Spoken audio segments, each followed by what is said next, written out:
Okay, I know it's been a long time. Things have been pretty busy here in the workshop, but I thought I'd better do a catch-up video. This whole thing here has been sitting literally in the corner of the building, gathering dust. Look at that. Ugh, it's awful. I haven't fired it up for a long time, month or so. I have driven it around a little bit, but if anybody wants to know, no, it hasn't been tuned, hasn't been on the dyno. I've just been puttering around, but it's been fun. But yeah, so it's just sitting here. I tend to make up excuses to procrastinate for reasons not to drive it for some silly reason now that it's finished. But yeah, it's all together, it's all warranted, registered, legal, everything's ready to go. I just don't find the time. But it's been busy old few months, that's for sure. But anyway, I will. It has got a little bit of a vibration in the back end when I do a left-hand sweeper corner. And as you can see, it has been used. I've got a nice Greta stain on the back guard there, so it has been around. That cobwebs, man. Anyway, yeah. So like I was saying, it's got a bit of a little vibration. Sort of feels like a wheel bearing vibration when I do a left-hand sweeper. I'm possibly thinking it might be one of the, like an inner CV joint or something, because they were the joints that were on it when I snapped the axle, and I think they might have done their dash, the inner and outer CV joints. So I have got another axle there with some new CV joints on it that I should probably put on, and hopefully that'll fix that little slight vibration it has. So yeah, that's it. So yeah, for some reason I seem to have lost a bit of motivation. Now that it's done, a lot of the time I tend to enjoy building rather than driving, which is a bit weird. But that's all about to change, because we have over here, no, not a forklift, no, not a Commodore, it is a Toyota MRS. Who would have thought? Now this little sucker I bought down a couple of hours away, $600. It is one of those silly auto manual things. But yeah, the actual car it's deregistered. It's been sitting in a shed for about 8 years apparently, something like that. But yeah, so this is it. Another one, a bit strange for me. I usually only like doing one project at a time, and that's sort of what I'm sticking to. So this is possibly going to be next on the, excuse that light, next on the block. And believe it or not, I have something very unusual planned for this. Very, very unusual. I know that a lot of people won't like it, what I'm about to do to it. But like I've always said, I don't really give a shit. So yeah, I've talked to the certifier, I've talked to various people, I've been doing my research, and depending on costs and the ability to fit bits in it, I mean, if I can fit a 3.5 litre V6 with a turbo the size of my head into my other one, I think I might be able to pull off what I'm planning with this one. This one involves, I'll just cruise on over here, excuse the mess. I won't show you to the last minute. Ta-da! Yeah, it's a mess. It won't buff out. This here is a 2022 Model 3 Tesla, and I got it through a mate of a mate, which is fine.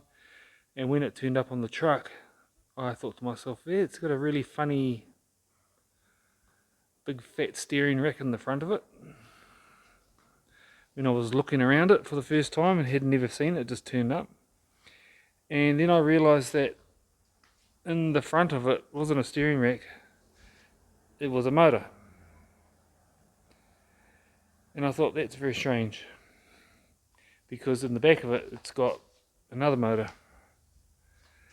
So yeah, it ends up being a long range dual motor version with, on paper it says 366 kilowatts of electrons worth of horsepower in it. So it's a dual engine long range Model 3 2022, and it just happened to turn up.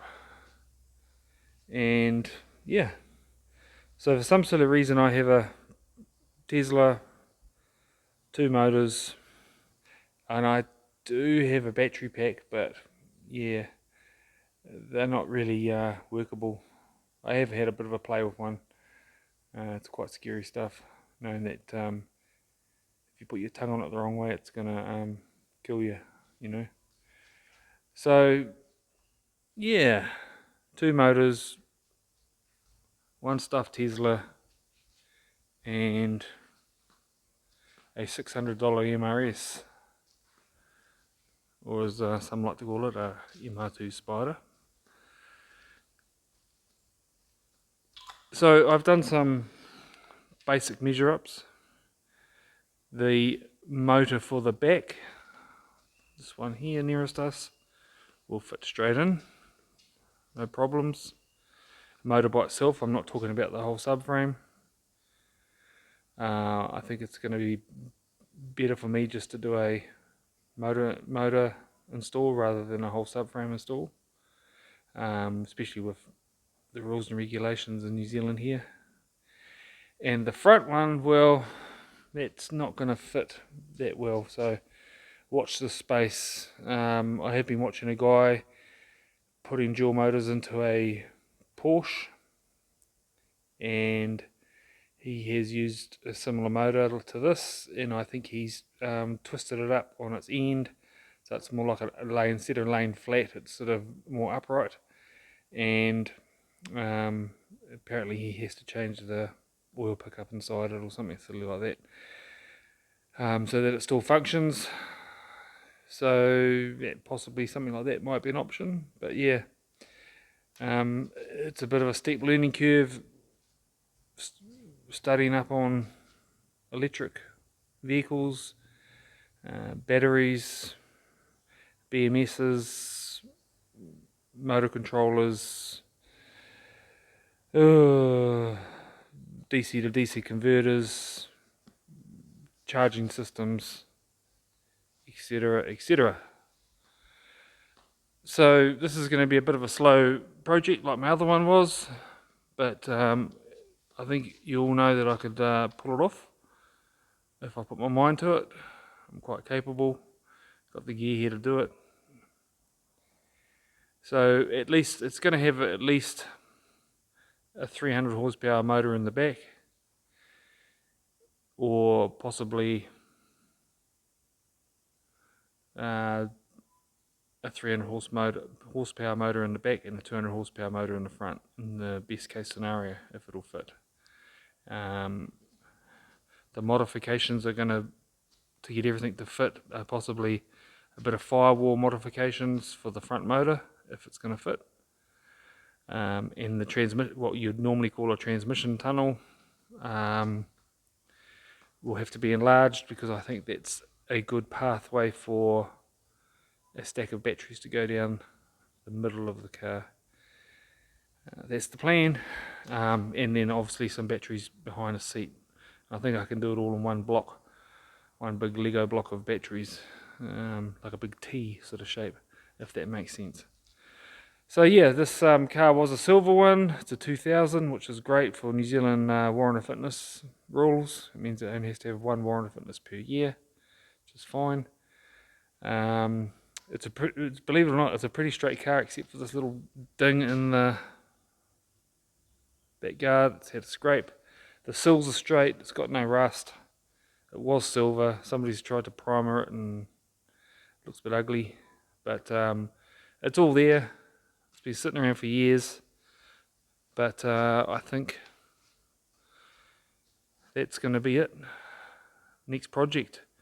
And as for old Graby over here, as my daughter calls him, Graby is just sitting around, and I'll get around to putting a couple of CVs on it, and hopefully that will stop my little funny vibration that I get sometimes.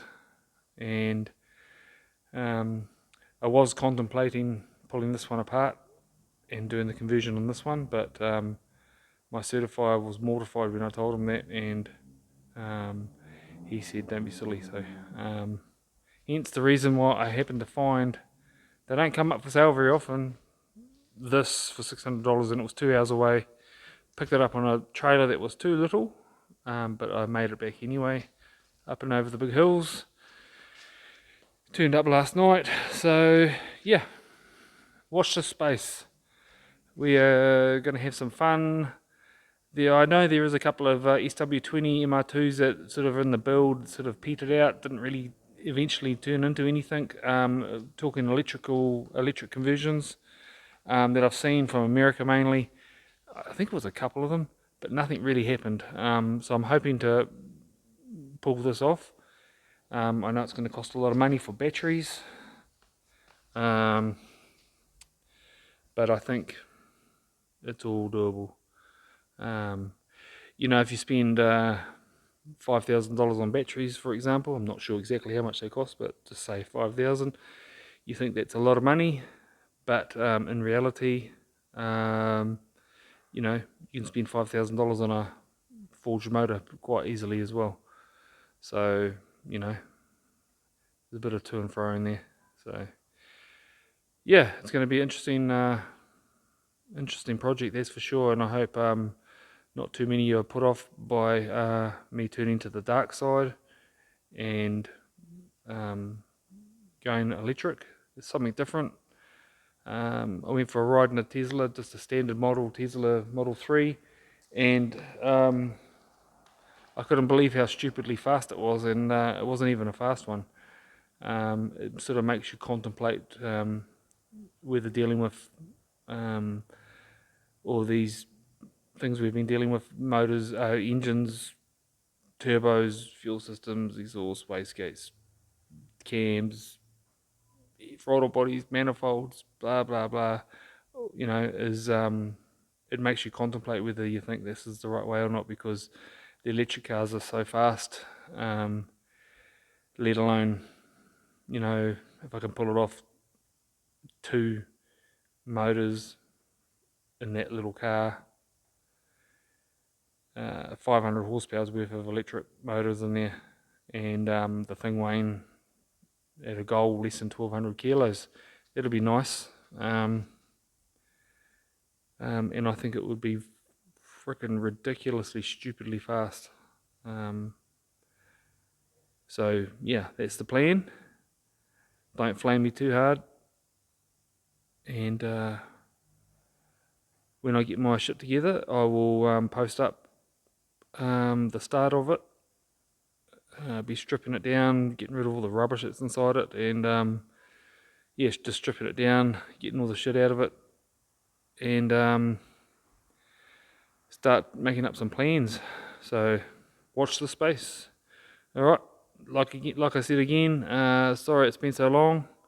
Been busy. The workshop's been very busy. So and like I said, I'd sort of lost a bit of mojo after I'd finished building the other one. So this will get me back in line again. So, alright, see you next time. See you later. Bye bye.